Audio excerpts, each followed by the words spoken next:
Hi everyone, it's Riya and welcome back to my channel. In today's video, I'll be showing you my January 2021 bullet journal setup.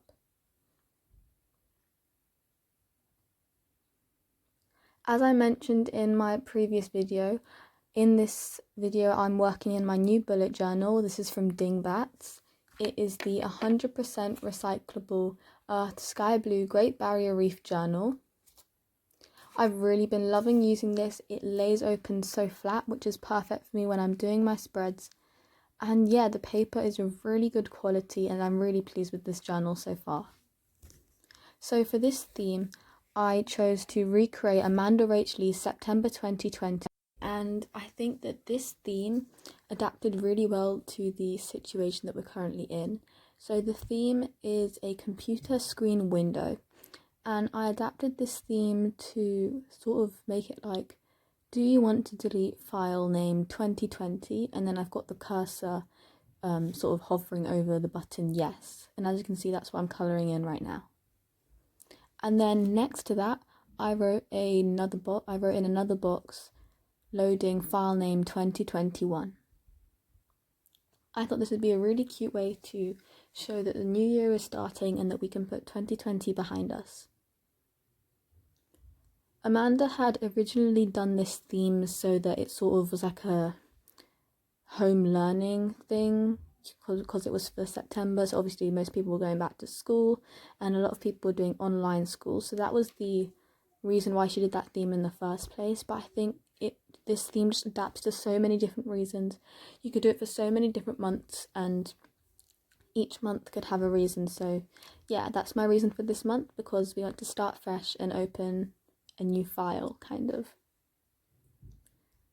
So on the page next to the proper cover page, Amanda drew a little box which she made a quote box, and she made it like the old Windows Paint app that used to be on a bunch of laptops. I actually still have it on my laptop. I think a lot of other people do as well.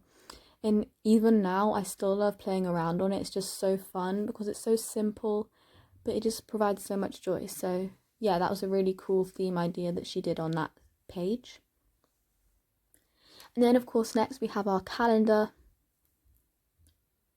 As Amanda mentioned in her video where she did this plan with me, it's so easy to turn a box into a computer screen window, so it already really well integrates with the theme. I know a lot of people could argue that this theme is quite doodle heavy, but personally I think it's quite minimalist. You just draw a bunch of boxes and colour them in. So I had a lot of fun playing around with this theme, seeing what sort of different file types you could put. So for example, at the top of the calendar here, I wrote calendar.jpg. So you could do stuff like that. You could do PDF, you could do Word doc, or you could do anything. And it's just so fun to play around with. Another part of the theme that Amanda didn't really sort of expand on as much as I did, but she used these coloured circle boxes. So around her lettering, so as you can see here where I'm writing habit tracker, around each of the letters she would draw like a coloured circle around the letter. And I know she mainly only did that for the letters, but I also thought it'd be nice to put it all around the pages. So throughout this theme you'll see me put some coloured circles all around the pages, around the edges, and I also transferred what she did in that video, which was add some stars and some dots and all that sort of stuff, just sort of finish off the spread, and I think it made it look really, really nice in the end.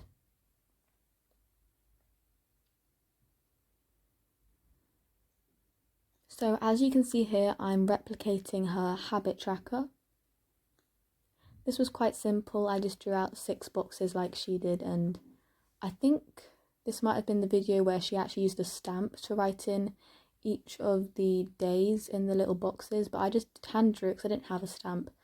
But it was actually a really good practice because I ended up using a lot of those mini calendars throughout the rest of the theme, so it was good practice on writing out those numbers and remembering the order of the month.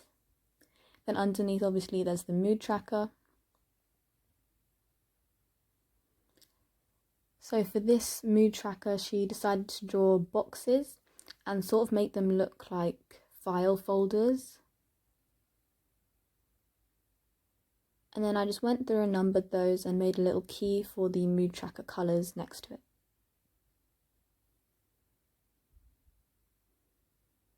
I'm actually surprised at how big the file folders for the mood tracker is.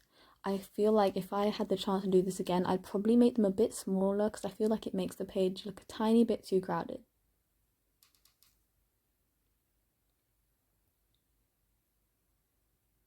So the next spread, she actually didn't do it explicitly like this, but I sort of took inspiration from another spread that she did. I think it was the weekly events spread, so I turned it into a weekly to-do.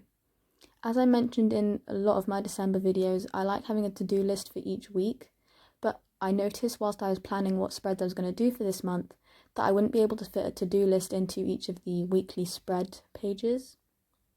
So I decided to make one spread dedicated to weekly to-dos. And again, as you can see, I'm adding those coloured circles and the stars around it. Next is the playlist spread.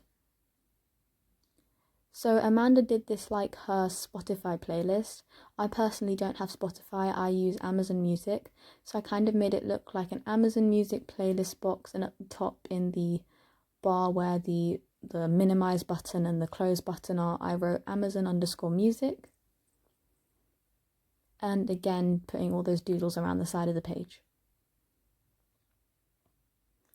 Moving on to our first weekly spread for January. This is actually exactly how she did her first week for September, I think. Also in this video, I only showed one of the weekly spreads. That's because a few days after filming this, I decided to go back in and do all the other weekly spreads, that I had all the monthly weekly spreads prepared so I wouldn't have to do them each week. Well, I actually forgot to film that. So I will be showing, hopefully in each video for the rest of January, at the beginning of each video I'll feature how I set up my weekly spread for that week.